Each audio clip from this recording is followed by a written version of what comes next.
6월 21일 5분 잠언 27장 1절부터 13절까지의 말씀입니다.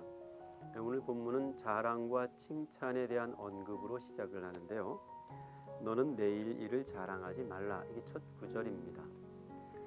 사람에게 있어서 내일이란 두 가지 의미를 가지는 것 같아요.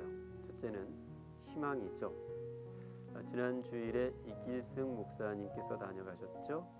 아주 좋은 콘서트를 보여주셨는데 들려주신 노래 중에 기억나는 곡 지하철 에피소드입니다. 손님 여러분 하면서 하는 노래 기억나시죠? 칫솔 4개 팔았습니다. 그리 신통치 않은 장사죠. 실망했을까요? 실망했죠. 그런데 그 실망이 포기로 이어지지는 않았습니다. 왜냐하면 다음 칸이 있기 때문이라는 거죠. 다음 칸, 내일은 희망을 가져다 줍니다. 그런데 그 내일이 희망만 가져다 주는 건 아니고요. 그 내일이 우리에게 겸손을 가져다 주기도 합니다. 오늘 본문의 말씀이 바로 그 말씀이에요. 너는 내일 일을 자랑하지 말라. 하루 동안에 무슨 일이 일어날는지 네가 알 수 없음이니라.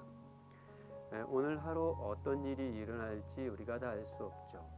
실은 내일은 우리들의 소관이 아닙니다. 내 소관에 달린 문제가 아니죠. 내일은 내 몫이 아니라 하나님의 몫입니다. 그러니까 내가 다 어쩔 수 없는 내일을 두고 자랑거리를 삼는다는 건 어리석은 일입니다. 내일은 하나님 손에 달려 있는 거로 하나님 앞에 겸손하고 조심스럽게 오늘을 보내야 하는 거죠. 오늘 잠언은 자랑과 함께 칭찬에 대한 이야기를 이렇게 말씀하죠. 타인이 너를 칭찬하게 하고 내 입으로는 하지 말며 외인이 너를 칭찬하게 하고 내 입술로는 하지 말지니라. 칭찬은 고래도 춤추게 한다는 말이 있죠. 칭찬이 고래를 춤추게 하는지는 모르겠지만 그 칭찬을 내 입으로 내놓으면 그건 좀 꼴불견이 듭니다. 어떤 막역한 사석에서 농담으로라야 내 자랑을 내어놓을 수도 있는지 모르겠으나 그 내 자랑이 진심이 된다면 그것만큼 듣기 어려운 일도 없습니다. 칭찬과 관련해 이런 것도 한번 생각해 볼 필요가 있습니다. 우리가 무슨 일을 행할 때 칭찬받기 위해서 그 일을 하면 좀 지쳐요. 그 칭찬을 전해주지 않으면 실망이 되고 열심히 일했는데도 칭찬을 받지 못하면 그 사람 미워지기도 합니다. 좋은 마음으로 수고를 해놓고 끝이 좋지 않은 거죠. 물론 주님께서 다시 오실 때 우리를 향해 그렇게 말씀하시겠죠. 잘했다, 착하고 충성된 종아 하고 칭찬을 해주실 겁니다. 하지만 그 칭찬은 우리가 칭찬받으려 일했기 때문이 아니라 우리가 무익한 종이라고 주님의 일에 내가 함께 할 수 있었던 것만으로도 은혜라고 고백하고 달려나아갔기에 받을 수 있는 칭찬일 겁니다. 혹여 어떤 일에 칭찬받으려고 일했다 실망하지 마시고 하나님 앞에서 무익한 종의 모습으로 맡은 일에 성실을 다한다면 하나님의 칭찬과 또 사람의 칭찬이 따르겠죠. 이후에 이어지는 구절들은 대비가 반복되는데요. 이렇다면 이렇습니다. 돌은 무겁고 모래도 가볍지 아니하거니와 미련한 자의 분노는 이 돌보다 무거우니라. 미련한 사람이 분노를 가지면 돌보다 무겁다는 거예요. 무서운 결과를 초래하게 되죠. 그런데 이 미련한 자의 분노보다 더 무서운 게 있습니다. 그게 질투예요. 분은 잔인하고 노는 창수 같거니와 투기, 질투 앞에야 누가 서리요. 분노가 돌보다 무겁고 그 결과가 참혹하더라도 질투만큼은 아니라는 거죠. 분노가 사람을 죽이기도 하지만 질투가 더 파괴적이라는 것을 우리는 경험으로 잘 알고 있습니다. 이러한 대비도 이어지고 있어요. 친구의 아픈 책망은 충직으로 말미암는 것이나 원수의 잦은 입맞춤은 거짓에서 난 것이니라.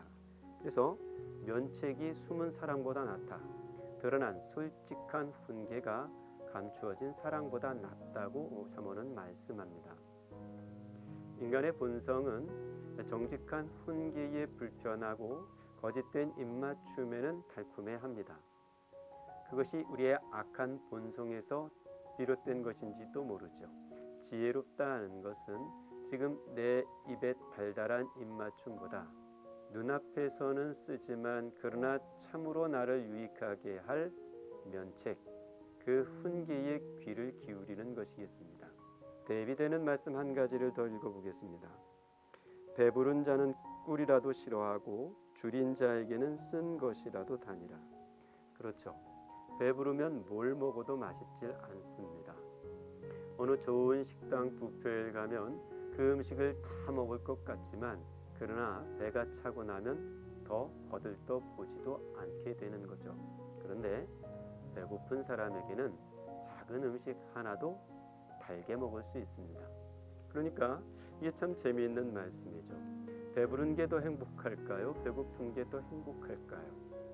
이걸 단순 비교한다는 건 좀 어리석은 일이겠습니다만 배부르다고 다 행복한 것 아니고 배고프다고 다 불행한 것도 아닙니다. 요는 우리 삶의 자세에 있다 하겠습니다.